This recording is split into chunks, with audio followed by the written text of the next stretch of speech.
East West media গ্রুপের গণমাধ্যম কার্যালয়ে হামলা চালিয়েছে দুর্বৃত্তরা। ব্যাপক ভাঙচুর চালানো হয়েছে প্রতিষ্ঠানটির কালের কণ্ঠ, বাংলাদেশ প্রতিদিন, রেডিও ক্যাপিটাল, নিউজ 24 সহ গণমাধ্যম অফিসে। বেলা 2:30টার দিকে লাঠি, রড ও দেশীয় অস্ত্র নিয়ে বসুন্ধরা আবাসিক এলাকায় ইস্ট ওয়েস্ট মিডিয়ার হামলা চালায় দুর্বৃত্তরা। এ সময় প্রতিষ্ঠানটির ভবন ও পার্কিংয়ে থাকা যানবাহনে ব্যাপক ভাঙচুর চালানো হয়।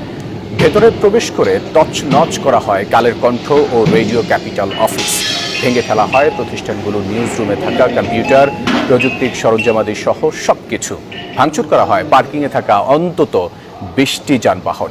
এ সময় দুর্বৃত্তদের হামলার শিকার হন মিডিয়া হাউসে কর্মরত গণমাধ্যম কর্মী সহ নিরাপত্তার দায়িত্বে থাকা বেশ কয়েকজন।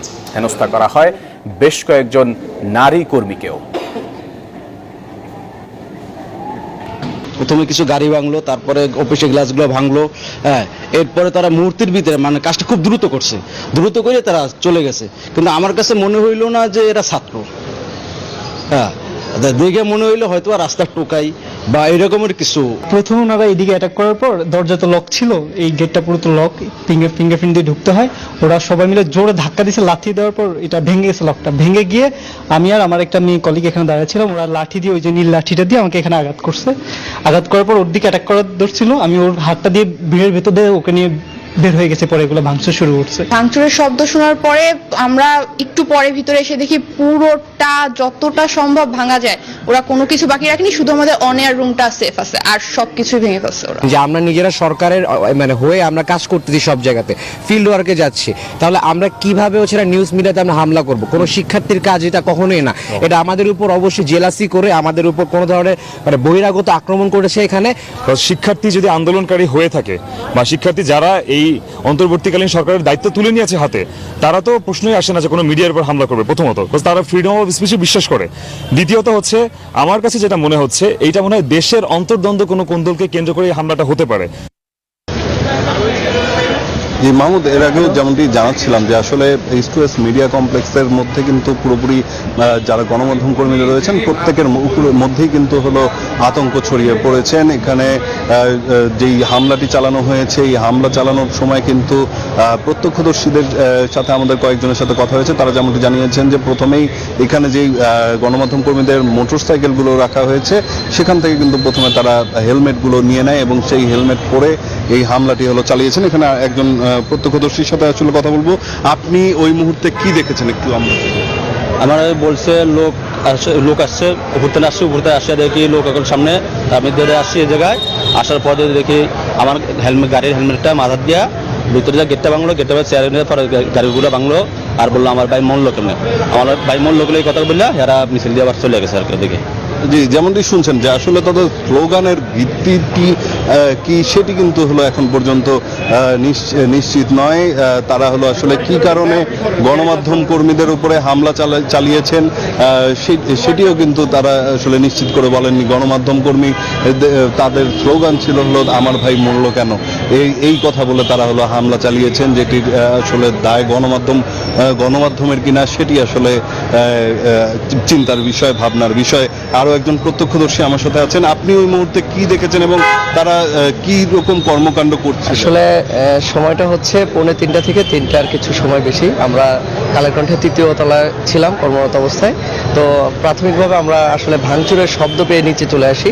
নিচে চলে আসার পরে পরবর্তীতে দেখতে পাই যে 50 থেকে 60 জনের একটি গ্রুপ আসলে তারা স্লোগান দিচ্ছিল আমার ভাই কবরে, খুনি কেন বাহিরে। বাট আমরা যেহেতু বৈষম্য বিরোধী ছাত্র আন্দোলনের মাঠে আমরা কাজ করেছি, যে এরা আসলে কোনোভাবেই ছাত্র নয় এরকম কিছু মানুষ আমরা দেখতে পেয়েছি। এবং ম্যাক্সিমাম মানুষের মুখে কিন্তু যারা হামলাকারী দুর্বৃত্ত ছিল তারা কিন্তু মাস্ক পরা ছিল। তো আসলে তারা আসলে কেন বা তাদের কি কারণে তারা পরিচয় নিজেদের গোপন করতে চাইলো এটা তো আসলে অবশ্যই তদন্তে বেরিয়ে আসবে আমরা আশা করি। আর তারা হচ্ছে প্রথমেই হামলা চালায় আসলে ইস্ট ওয়েস্ট মিডিয়ার যে ক্যাপিটাল রেডিও রয়েছে সেই রেডিওতে আসলে তারা হামলা চালায় এবং দুজন যারা নারী গণমাধ্যম কর্মী রয়েছে তাদেরকে আসলে ভয়ভীতি দেখায় সেখানে। পরবর্তীতে কিন্তু তারা আমাদের ইস্ট ওয়েস্ট মিডিয়ার যে এখানে পার্কিং এরিয়া রয়েছে সেই পার্কিং এরিয়ার কিন্তু নিউজ 24, ক্যাপিটাল রেডিও এবং হচ্ছে ডেইলি সানের যে গাড়িগুলো রয়েছে সেই গাড়িগুলোকে আসলে ব্যাপক ভাঙচুর চালায়। পরবর্তীতে কিন্তু তারা কালের কণ্ঠের যে নিচতলার ফ্লোর রয়েছে সেই ফ্লোরেও কিন্তু তারা ব্যাপক ভাঙচুর চালায়। এরপরে একটি অংশ কিন্তু তারা ভেতরে ঢুকতে চায় এবং পরবর্তী আরেকটি অংশ কিন্তু তারা বের হয়ে যেতে চায়। তবে আমরা একটা দাবি রাখবো গণমাধ্যম কর্মী হিসেবে যে আসলে কারা আসলে এই ঘটনাটা ঘটালো, যে কোন দুর্বৃত্তরা, আইন শৃঙ্খলা রক্ষাকারী বাহিনী তাদেরকে দ্রুত সময়ের ভিতরে গ্রেপ্তার করবে আশা করি। জি, যেমনটি শুনছেন যে গণমাধ্যম কর্মীরা যে দাবিটি করছেন যে আইন শৃঙ্খলা বাহিনী খুবই দ্রুত এই সমস্যার সমাধান করবে এবং যারা হামলা চালিয়েছিল তাদেরকে আসলে আইনের আওতায় নিয়ে আসবে, যেমনটি একজন প্রত্যক্ষদর্শী বলছিলেন। আমরা আরেকটু এই যেই ভাঙার যেই দৃশ্য, যেই হামলা চালানো, যেই তছনছ করে ফেলেছেন সেই দৃশ্যটি একটু দেখাতে চাই এবং যেটি বলতে চাই যে এই যে গণমাধ্যম কর্মীদের উপরে যেই হামলাটি হয়েছে, গণমাধ্যমের উপরে যেই হামলাটি হয়েছে, এটির আসলে কোনো কুল কিনারাই হলো এখানে যারা গণমাধ্যম কর্মীরা রয়েছেন, যারা দীর্ঘদিন ধরে আসলে কাজ করেন, এই ধরনের পরিস্থিতি আসলে দেখে যারা অভ্যস্ত তারাও কিন্তু আসলে বুঝতে পারছেন না কেন এই হামলাটি চালানো হলো। স্লোগানটি ছিল আমার ভাই কবরে, খুনি কেন বাইরে, এই কথা বলে গণমাধ্যমের উপরে কেন হামলাটি হলো এটি আসলেই কারোই বোধগম্য নয়। এবং যেটি হলো তারা বলছিলেন যে এই যে প্রত্যেকটি যারা হলো এখানে হামলাকারীরা এসেছিলেন সবাই কিন্তু মাস্ক আসলে মুখের মধ্যে পড়েছিলেন এবং নিজের পরিচয় গোপন করার একটি পায়তারা কিন্তু তাদের মধ্যে ছিল। এবং যেমনটি জানেন যে এখানে গণমাধ্যম কর্মীদের যেই মোটরসাইকেলগুলো রাখা ছিল কম্পাউন্ডের সামনে, সেখান থেকে কিন্তু হেলমেটগুলো নেয় এবং এই হেলমেট পরে নিজের পরিচয় গোপন করার স্বার্থেই কিন্তু তারা হলো হেলমেটগুলো এখান থেকে নিয়ে নেয় এবং সেটি পরেই কিন্তু এই হামলাটি হলো তারা পরবর্তীতে চালায় এবং প্রত্যেকেই কিন্তু মাস্ক পরেছিল, যেটি কিন্তু আমরা দেখেছি যে শিক্ষার্থীদের আন্দোলনের যেই তকমাটি আসলে তারা নেয়ার চেষ্টা করেছে সেটি কিন্তু আসলে শিক্ষার্থীরা আমরা দেখেছি যে মাস্ক পরে কিন্তু কোনো শিক্ষার্থী কখনো আন্দোলনে যায়নি। তারা হলো সব সময় নিজের বুক চেতিয়ে এই আন্দোলনের সামনে কিন্তু হলো মোকাবেলা করেছেন। সেখানে হলো নিজের পরিচয় গোপন করে এখানে এসে হামলা, সেটি কিন্তু আসলে কখনোই শিক্ষার্থীরা না। এবং পাশাপাশি শিক্ষার্থী যারা রয়েছেন তারাও কিন্তু হলো আমাদের সাথে এর মধ্যে কথা বলেছেন, যারা এই আন্দোলনের সমন্বয়ক ছিলেন তারাও কিন্তু আমাদের সাথে কথা বলেছেন। তারা যদি বলছেন যে কোনো শিক্ষার্থী গণমাধ্যমের উপরে হামলা করবে না, কোনো যারা হলো বাক স্বাধীনতা নিয়ে কাজ করেছে তারা কখনো বাকরুদ্ধ করবে না সেই শিক্ষার্থীরা, এবং শিক্ষার্থীরা প্রয়োজনে হলো গণমাধ্যমকে আসলে প্রোটেক্ট করবে, এমনটি কিন্তু তারা বলেছে। যেখানে তারা সরকারের জন্য কাজ করছে, সরকারের হয়ে কাজ করছে, যেখানে দেশ গড়ার লক্ষ্যে তারা কাজ করছে, সেখানে হলো শিক্ষার্থীদের উপরে এই যেই শিক্ষার্থীদের নাম করে যেই হামলাটি আসলে চালানো হচ্ছে, এটি আসলে শিক্ষার্থীদের যেই আন্দোলন সেটিকে বানচাল করার জন্য, তাদেরকে বদনাম করার জন্য একটি মহল হলো কুচক্রী মহল, তারা কিন্তু এই ধরনের ঘটনাগুলো ঘটাচ্ছে বলে কিন্তু তারা আমাদেরকে জানিয়েছেন। এবং পাশাপাশি বলেছেন যে এই ধরনের এর আগেও আমরা দেখেছি যে শিক্ষার্থীদের আন্দোলনের মধ্যেও কিন্তু শিক্ষার্থী সেজে নকল কিছু আইডি কার্ড নিয়ে কিন্তু এই ধরনের হামলা চালানো হয়েছে এবং আন্দোলনকে বানচাল করার একটি চেষ্টা চালানো হয়েছে। সেই সময়ও কিন্তু হলো নকল যেই আইডি কার্ড সেগুলো কিন্তু ব্যবহার করা হয়েছে। এই ক্ষেত্রে আসলে কারা এই ধরনের হামলা চালিয়েছে সেটিও কিন্তু তদন্ত সাপেক্ষে বের করার তারা দাবি জানিয়েছেন। আমাদের সামনে ক্যাপিটাল এফএম এর একজন সহকর্মী রয়েছেন, তার সাথে আসলে কথা বলবো ওই মুহূর্তটিতে আসলে কি হয়েছিল এবং আপনাদের একজন নারী সহকর্মী যিনি রয়েছেন তার উপরও হামলা চালানোর চেষ্টা করা হয়েছিল বলে আমরা জানতে পেরেছি। আমার কাছে যেটা মনে হচ্ছে, আমি তো আমার অফিস, আমার ডেস্কের মধ্যে পিসি ছিল, আমার ফোন ছিল, ওগুলো কোনো কিছু আসতো নাই, ওগুলো সবাই ভেঙে ফেলছে। তারপর যা ছিল কি কাগজপত্র ছিল সব ওলট পলট করে ফেলছে ভেঙে। আর সবচেয়ে বড় কথা হচ্ছে যারা ঢুকছে আমাদের রেডিও ক্যাপিটাল অফিসটা এমনভাবে ভাঙছে, এটাকে একটা জিনিস গড়তে কত সময় লাগে। আমরা 8 বছর 7 বছর ধরে একটা প্রতিষ্ঠানকে দাঁড় করানোর চেষ্টা করছি, কাজ করে যাচ্ছি, এই জায়গায় এসে এরকম 1 সেকেন্ডে 5 মিনিট এরকম ভেঙে ফেললো, এটা আসলে আনস্পিকেবল, মানে এটা বলার ভাষা নাই। এটি কি মনে হয় যে কোনো শিক্ষার্থী হামলা চালাতে পারে? কোন একটা শিক্ষার্থী কি হয় মানে একটা শিল্প সচেতনতার জায়গা থেকে তো আসলে এইসব জায়গায় আক্রমণ করা উচিত না, মানে এগুলো হয় আমরা কিন্তু এটা দেখিও নি যে কোনো শিক্ষার্থী এই ধরনের হামলা করেছে। তারা তো তাদের এইসব মানে আমরা সবসময় তো সাথে ছিলাম, কিন্তু এই ধরনের আক্রমণ হওয়ার তো কোনো অবকাশ আমি দেখতেছি না। জি, যেমনটি শুনছিলেন যে মুখে মাস্ক পরে নিজের পরিচয় গোপন রেখে আসলে কোনো শিক্ষার্থী হামলা করতে পারে না। আপনার সাথে একটু কাছে একটু জানতে চাই। আমি আসলে এই বসুন্ধরা গ্রুপের রেডিওর একজন কর্মী, তো যখন একটা দেখলাম মিছিল আসছে আমরা বাইরের এই গেটে এসে দাঁড়ালাম, এবং এটা আমার কাছে মনে হয় একটা সংঘবদ্ধ দল, এবং শিক্ষার্থী কাউকেই তেমন মনে হয়নি, এবং এদের বই খাতা বা শিক্ষার সাথে কোনো সম্পৃক্ততা আছে বলে আমি ব্যক্তিগতভাবে মনে করি না।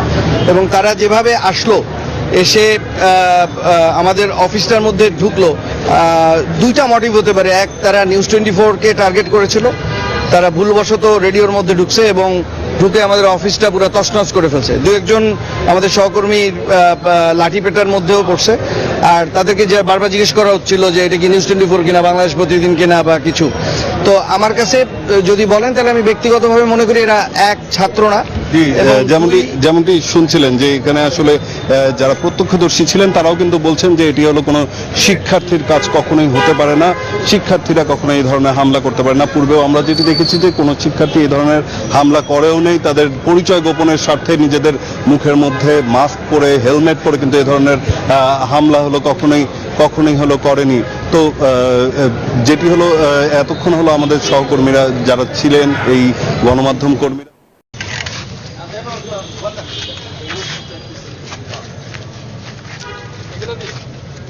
এইগুলো তো গাড়ি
শিক্ষার্থীরা কিন্তু আসলে দেখছেন ঘুরে ঘুরে যে কোথায় কোথায় কি ধরনের হামলা হয়েছে। তারা কিন্তু এর ন্যাক্কারজনক বলেছেন এটাকে এবং নিন্দা জানিয়েছেন এই ধরনের হামলার।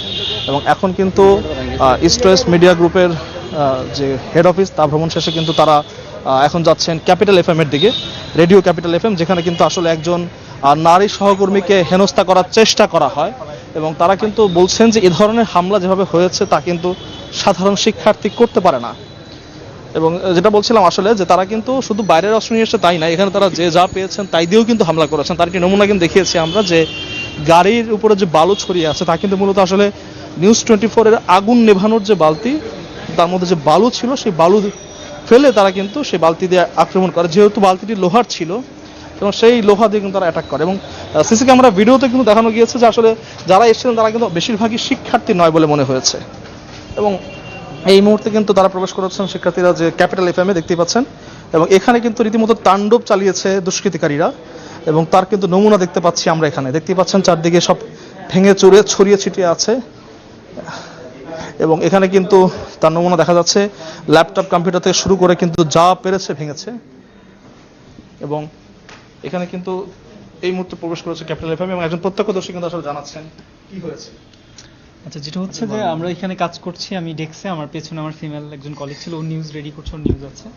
সো তো আমাদের এটা যেহেতু ফিঙ্গারপ্রিন্ট লক, তো ধাক্কা দিছে ওরা ভাঙে, তাও ভাবছি কে ধাক্কা দেয়, ওরা এমন জোর ধাক্কা দিছে ওটা ভেঙে, লক ভেঙে সবাই এক ধপ করে ভিতরে ঢুকে গেছে। 30 থেকে 35 জন হবে, পুরো অফিস একদম ভরে গেছে। পরে আমি উঠে দাঁড়াইছি, একজন আমাকে ধাক্কা দিই ওদের ভিড়ের ভিতরে নিয়ে আসছে। তো আমার ফিমেল কলিগটাও ওইখানে চিপায় মধ্যে ও ভয় পেয়ে গেছে, একদম জুনিয়র। সো ভয় পাওয়াতে ও যখন কাঁপতেছে, আমি যখন ওকে ধরতে গেছি, মানে এবার হাত ধরে টান দিয়ে বের হয়ে যাবো ভাবছি অনেক ভিড়ের ভিতরে, তখন আমার এখানে লাঠির বাড়িটা লাগে প্লেসে। আমি ডিরেক্ট ওকে নিয়ে, লাঠি ছিল, না রড না, এরকম কাঠের লাঠি গুলা, যে এরকম একটা কাঠের লাঠি দিয়ে প্রেস করছে। এবার আমি ওদেরকে আমি কোনো কিছু না দিয়ে টেনে ওকে নিয়ে বের করে দিছি, এটা হচ্ছিল। তারপর এরা ওই পিসি সবগুলো পিসি ধরে ধরে আছাড় দিছে, ওইখানে উঠে লাফাইছে, ওই যে ডেস্কে, আমাদের ওই ডেস্কের উপর লাফাই করছে। তারপরে স্যারের ওই এখানে ইয়েতে বাড়ি দিয়ে গ্লাসটা ভেঙে ফেলছে। তারপরে এই যে এই ডেস্কটা ভেঙে সবগুলো পিসি কালেক্ট করছে, ওরা পিসি ধরে ধরে আছাড়ছে করছে। ওইখানে ম্যাক ছিল, ম্যাকবুকটাও। আপনাকে দেখে লাগছে যে এরা স্টুডেন্ট?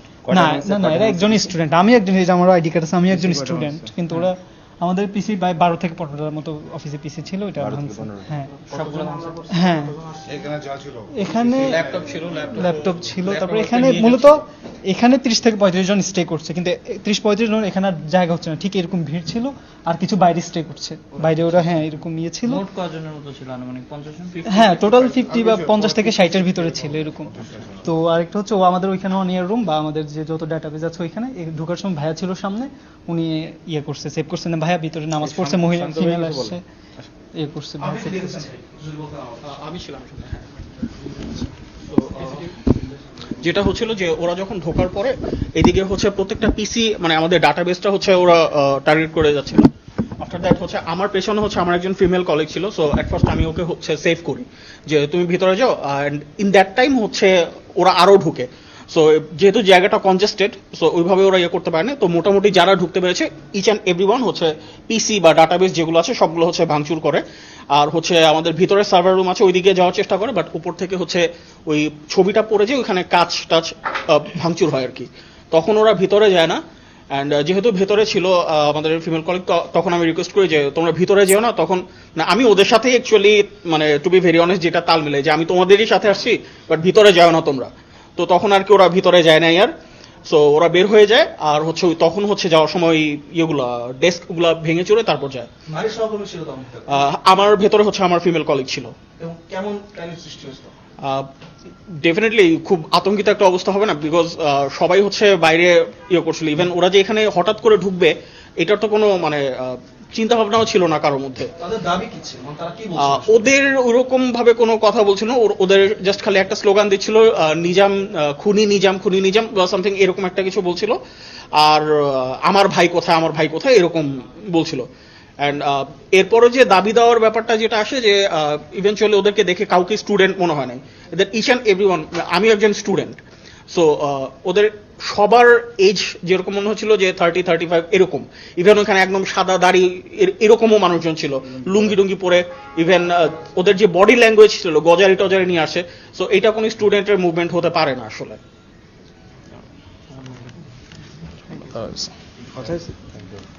যেমনটি শুনছিলেন, আসলে বলা হচ্ছিল যে এখানে কিন্তু তখন নারী সহকর্মীরাও ছিলেন ভেতরে, এবং তখন কিন্তু যথেষ্ট প্যানিক সৃষ্টি হয় ভেতরে, এবং তারা কিন্তু আসলে বিভিন্ন রকম স্লোগান দিয়ে ভেতরে ঢুকে পড়ে, এবং প্রায় 30 থেকে 40 জন কিন্তু এই ক্যাপিটাল এফএম এর ভেতরে তাণ্ডব চালায়। এবং বৈষম্য বিরোধী শিক্ষার্থীরা কিন্তু মাত্রই পরিদর্শন করলেন এই ক্যাপিটাল এফএম, এবং তারা কিন্তু বিষয়গুলো যাচাই করে দেখছেন আসলে যে কারা এসেছিলেন। আমরা কিন্তু সিসি ক্যামেরাতে দেখেছি যে যারা এখানে এসেছেন তারা কিন্তু বেশিরভাগই মধ্যবয়স্ক লোক, এবং মধ্যবয়স্ক কেউ শিক্ষার্থী হওয়ার সম্ভাবনাটা খুবই কম। এবং এখন কিন্তু আসলে বৈষম্য বিরোধী শিক্ষার্থীরা ইস্ট ওয়েস্ট মিডিয়া গ্রুপ প্রাঙ্গণটি ঘুরে দেখছেন আসলে যে কোথায় কি পরিমাণ ক্ষয়ক্ষতি হয়েছেন। এবং আমরা তো শুনেছি যারা এখানে কিন্তু কাজ করছেন গণমাধ্যম কর্মী, তাদের অনেকেই কিন্তু এখনও শিক্ষার্থী, দেখা গেছে মাস্টার্সে আছেন বা পড়াশোনা করছেন, তারা কিন্তু বলছেন যে একজন শিক্ষার্থীর কাছ থেকে আসলে এ ধরনের বিষয় কোনোভাবেই কাম্য নয়। এবং এখন কিন্তু আসলে বড় একটা বিষয় হচ্ছে যে গণমাধ্যমের উপর এ ধরনের হামলার কিন্তু যে জবাব, তারা কিন্তু তা শক্ত হাতে নেবেন বলছেন। এবং তারা কিন্তু বলছেন যে সরকারের কাছেও আহ্বান জানিয়েছেন যে যেন বাক স্বাধীনতা নিশ্চিতের জন্য হলেও গণমাধ্যমের নিরাপত্তাটা আগে নিশ্চিত করা হয়, এবং সেজন্য কিন্তু আসলে আইনানুগ ব্যবস্থা নেওয়ার কথাও জানিয়েছেন তারা। তারা বলছেন যে সিসি ক্যামেরার যে ভিডিওগুলো পাওয়া গিয়েছে সেই অনুযায়ী কিন্তু দেখে তারা আসলে জানাবেন যে আসলে কি পরিমাণ ক্ষয়ক্ষতি হয়েছে। এবং এখানে কিন্তু একটা বড় বিষয় হচ্ছে যে শুধুমাত্র কিন্তু অফিস ভাঙচুর হয়েছে তাই নয়, ইস্ট ওয়েস্ট মিডিয়া প্রাঙ্গণে থাকা সবগুলো গাড়িও কিন্তু ভাঙচুর হয়েছে। এবং শিক্ষার্থীরা কিন্তু ঘুরে ঘুরে দেখেছেন, তারা কিন্তু বলেছেন যে আসলে এই যে মিডিয়ার উপর যে আঘাত তা কিন্তু কোনো শিক্ষার্থীর থেকে কাম্য নয়, শিক্ষার্থীরা কিন্তু এই আঘাতগুলো করতে পারে না। এবং সেজন্যই কিন্তু আসলে বারবার তারা বলছেন যে শিক্ষার্থী ব্যানারে যারাই এই শিক্ষার্থী আন্দোলনগুলোকে আসলে প্রশ্নবিদ্ধ করার চেষ্টা করবেন তাদেরকে শক্ত হাতে প্রতিহত করবে আসলে বৈষম্য বিরোধী শিক্ষার্থীরা। আপনি দেখতে পাচ্ছেন কিন্তু যে গাড়িগুলো রয়েছে সেগুলো কিন্তু ভাঙচুর করা হয়েছে। গাড়ির শিল যেগুলো থাকে বা গাড়ির গ্লাস যেগুলো থাকে সেগুলো যথেষ্ট শক্তিশালী হয়, তো সেই শক্তিশালী গ্লাসগুলোকে ভাঙার জন্য কিন্তু তারা যে অস্ত্রগুলো ব্যবহার করেছে সেগুলোর মধ্যে আছে বেশ শক্ত লাঠি, স্টেনলেস স্টিল, এবং সেই সাথে কিন্তু ইস্ট ওয়েস্ট মিডিয়া প্রাঙ্গণে থাকা যেসব শক্ত লোহার জিনিসপত্র তারা পেয়েছে তা দিয়ে ভেঙেছে। এর মধ্যে কিন্তু একটি অন্যতম হচ্ছে যে আসলে আগুন নেভানোর জন্য যে লোহার বসুন্ধরা গ্রুপের মিডিয়া কমপ্লেক্সে হামলার পর ঘটনাস্থল পরিদর্শনে এসেছেন বৈষম্য বিরোধী ছাত্র আন্দোলনের সমন্বয়করা। আমরা সরাসরি সেখানে চলে যাচ্ছি। কথা বলা ব্যতীত, আলোচনা ব্যতীত এরকম ভাবে অতর্কিত হামলা করা এটি সন্ত্রাসীর পরিচয় বহন করে। সুতরাং তারা সন্ত্রাসী, তাদেরকে সিসিটিভি ফুটেজ দেখে বিচারের আওতায় আনার জন্য আমরা আহ্বান জানাচ্ছি। আরেকটা বিষয় তৈরি করছে, সেটা দিনের আলোয় কিন্তু হামলা হয়েছে আজকে, এবং এই হামলার কারণে কিন্তু গণমাধ্যম কর্মীরা আমরা আতঙ্কিত আছি। এবং একটি বড় বিষয় হচ্ছে আমাদের নারী সহকর্মীকে হেনস্থা করার চেষ্টা করা হয়েছে। বিষয়টি কিভাবে দেখছেন? আমরা বৈষম্য বিরোধী ছাত্র আন্দোলনের পক্ষ থেকে বলতে চাই যে আপনারা ভয় পাবেন না। আমরা বৈষম্য বিরোধী ছাত্র আন্দোলনের পক্ষ থেকে শুরুতে মিডিয়া কর্মী ভাইদের পক্ষে ছিলাম, মিডিয়ার সাথে ছিলাম, গণমাধ্যমের সাথে ছিলাম। তাদের নিরাপত্তা নিশ্চিত করার জন্য আমরা আমাদের জায়গা থেকে সর্বোচ্চ চেষ্টা চালিয়ে যাব। এই যে গণমাধ্যম হামলা হচ্ছে আজকে অফিসে এসে দিনের আলো, তো বাইরে মাঠ পর্যায়ে কাজ করতে গেলে আসলে আমরা আতঙ্কিত হব কিনা? আমরা মনে করি এই হামলা যদি একটু সুষ্ঠু বিচার হয়, পুলিশি তদন্তের মাধ্যমে যদি দোষীদেরকে যদি বিচারের আওতায় যদি আনা হয়, গ্রেফতার করা হয়, তাহলে অবশ্যই মিডিয়া কর্মীদের মধ্যে আর এই ধরনের আতঙ্ক কাজ করবে না। শিক্ষার্থী ব্যানারে কেন হামলা হচ্ছে? শিক্ষার্থীর ব্যানার ব্যবহার করে হামলা করা হচ্ছে। তারা মনে করছে যে বৈষম্য বিরোধী ছাত্র আন্দোলন তারা ফ্যাসিবাদের পতন ঘটিয়েছে, তাদের একটি গ্রহণযোগ্যতা এবং জনপ্রিয়তার জায়গা রয়েছে। যেই জায়গায় বৈষম্য বিরোধী ছাত্র আন্দোলন এখন রাষ্ট্র সংস্কারের দিকে তারা যাচ্ছে, রাষ্ট্রকে তারা ধীরে ধীরে ফ্যাসিবাদ মুক্ত করছে, শেখ হাসিনা দালাল মুক্ত করছে, সেই জায়গা থেকে আমাদের চেষ্টা যেন ব্যাহত হয়, সে উদ্দেশ্যে হয়তো তারা এই হামলা করতে পারে। জি, ধন্যবাদ। যেমনটি বলছিলেন তরিকুল, আসলে কিন্তু গণমাধ্যমের বাক স্বাধীনতা রুদ্ধ করার জন্য কিন্তু এই হামলাটি করা হয়েছে, এবং এই হামলা কিন্তু তারা তীব্র নিন্দা জানিয়েছেন। সেই সাথে কিন্তু বলেছেন যে আসলে বাক স্বাধীনতা প্রতিষ্ঠায় কিন্তু গণমাধ্যমের নিরাপত্তা নিশ্চিত করাটা খুবই জরুরি, এবং এজন্য কিন্তু মাঠ পর্যায়ে যারা সাংবাদিক রয়েছেন তাদেরকেও কিন্তু অভয় দিয়েছেন বৈষম্য বিরোধী শিক্ষার্থীরা। এবং তাদের সমন্বয়কারী তরিকুল বলেছেন যে আসলে এ ধরনের ঘটনা প্রতিহত করতে কিন্তু সব পর্যায়ে এগিয়ে আসতে হবে। তো ইস্ট ওয়েস্ট মিডিয়া গ্রুপ লিমিটেডের অফিস থেকে এই ছিল আমার কাছে সর্বশেষ তথ্য। ধন্যবাদ। ওইখানে এসে কেউ আমাদেরকে আক্রমণ করতে পারে সেটা আমাদের ধারণার মধ্যেও ছিল না। অপ্রত্যাশিত আক্রমণ, সবাই এখনো যারা আছে, যারা অনেকে শকের মধ্যে আছে, সে কথা বলতে পারতেছে না বা সে মানসিকভাবে স্টেবল না, এমন অবস্থায় চলে গেছে। যারা করেছে এটা তো পুরো প্ল্যানিং করে করেছে। আসলে তাদের টার্গেট ছিল নিউজ 24-এর একটা ক্ষতি করা, বা এই যে যারা এখানে যে সমস্ত প্রতিষ্ঠানগুলো রয়েছে প্রত্যেকটা প্রতিষ্ঠানগুলোকে তারা টার্গেট করে বেসিক্যালি তারা করেছে। এবং তারা আমার চোখে যেটা পড়েছে বেসিক্যালি তারা স্টুডেন্ট না, স্টুডেন্টদের পক্ষে আমরা এর আগে অনেক আন্দোলন দেখেছি। একটা স্টুডেন্টদের কাছে তাদের ব্যবহার, তাদের টোন অন্যরকম, আর হচ্ছে যখন একটা অছাত্র বা হচ্ছে অপদার্থ কিছু থাকে তাদের টোন অন্যরকম। যারা করেছে এরা এর স্টুডেন্ট না, ট্রু এটা স্টুডেন্ট না, তাদের অনেক প্ল্যানিং ছিল, সেই প্ল্যানিং অনুযায়ী তারা এসেছে এবং তাদের প্ল্যানিং অনুযায়ী তারা কাজ করেছে। আমাদের গাড়ি ভেঙেছে, স্টাফদেরকে হচ্ছে হাত তুলেছে গায়ে। আল্লাহ না করুক এর চাইতে মারাত্মক কিছু ঘটতে পারতো। উচ্ছৃঙ্খল এবং কিছু দুষ্কৃতকারী, আমি বলবো যে 60-70-80 জন এরা হঠাৎ করে ঢুকছে, বাট তারা প্রি প্ল্যান করা ছিল এবং এদের পিছনে অবশ্যই কেউ আছে যারা আমাদের এই প্রতিষ্ঠানের ভালো চায় না। অ্যাট দ্য সেম টাইম তারা এই সংবাদ মাধ্যমকে যেন টুটি চেপে ধরতে পারে এবং সংবাদ মাধ্যম যেন সত্য এবং নিষ্ঠা প্রচার করতে না পারে, সেইটার বিরুদ্ধে একটা অ্যাকশন নিছে আমার তাই ধারণা। এবং আমি আরো বলবো, কারণ আমি দেখেছি তারা কোনো ডিভাইস এখান থেকে নেয়নি, সবগুলো ভেঙে রেখে গেছে। তো তার মানে তারা প্ল্যান করে আসছে, যদি কোনো ডিভাইস তারা নিত তাহলে সেটা থেকে হয়তো আমরা ট্র্যাক করতে পারতাম যে ডিভাইসটা এখন কোথায় আছে বা কার কাছে আছে। তো এইটা তো কোনো সহজ ব্যাপার না, তারা অবশ্যই এটা প্ল্যান করেই নিছে এবং এটা খুবই দুঃখজনক। একই সাথে আমি আমার বর্তমান সরকার এবং যারা আছেন আর কি তাদের কাছে বিনীতভাবে অনুরোধ করব যে এই সংবাদ মাধ্যমের এই গলা চেপে ধরা বা সত্যনিষ্ঠা উপস্থাপন করার ক্ষেত্রে যে বাধার সৃষ্টি হলো, এটা কি এটার বিপরীতে তারা কি পদক্ষেপ নেবে? গত 6 তারিখ থেকে আমাদের কিন্তু কার্যক্রম কন্টিনিউ করেছিলাম, রোড সেফটি আর যা যা আমাদের কাজ ছিল। লাস্ট ডে থেকে আমরা আমাদের কাজগুলো হচ্ছে পজ করে দিয়েছিলাম। এতদিন কিন্তু কেউ সাহস করতে পারে না যে কোথাও হামলা বা এগুলো। আজকে কোনো দুষ্কৃতিকারীরা আপনাদের এখানেই করেছিল এটা, তো যারা করেছিল ওটা হচ্ছে আমরা চাই যে দৃষ্টান্তমূলক শাস্তি হোক। আমরা আপনাদের সহযোগিতা, যতটুকু সহযোগিতা করা সম্ভব আমরা তা করব। এটা তাদের একটা পরিকল্পনা, এটা পূর্ব পরিকল্পনা বলা যায়। কারণ আমাদের যতদিন আমরা 6 তারিখের পরে ভলেন্টিয়ারিংয়ে ছিলাম বসুন্ধরা গেট, তখন আমরা এরকম কোনো কেউ সাহস করতে পারে না এইসব কিছু করার। আমাদের কালকে বিকালের পর আমাদের যে ভলেন্টিয়ার ছিল তাদেরকে আমরা সবাই মিটিং করে তাদের ট্রাফিকিং কাজ শেষ করে দিয়েছি। এরপরে আর কোনো এরকম কেউ ছিল না। আজকে আমাদের একটু আগে নিউজ আসছে, আমাদের এখানে বললো নিউজ 24 এখানে ভাঙচুর হয়েছে। তারপর আমাদের সিনিয়র ভাইয়ারা আছে তারা আমরা সবাই আসলাম, তারপর এখানে দেখলাম এই অবস্থা। আমাদের যতটুকু আইডিয়া করতেছে তাদের পূর্ব পরিকল্পনা একটা টিম থাকতে পারে, ওদের সাথে কেউ যোগাযোগ করে বা ওভারঅল কি এরকম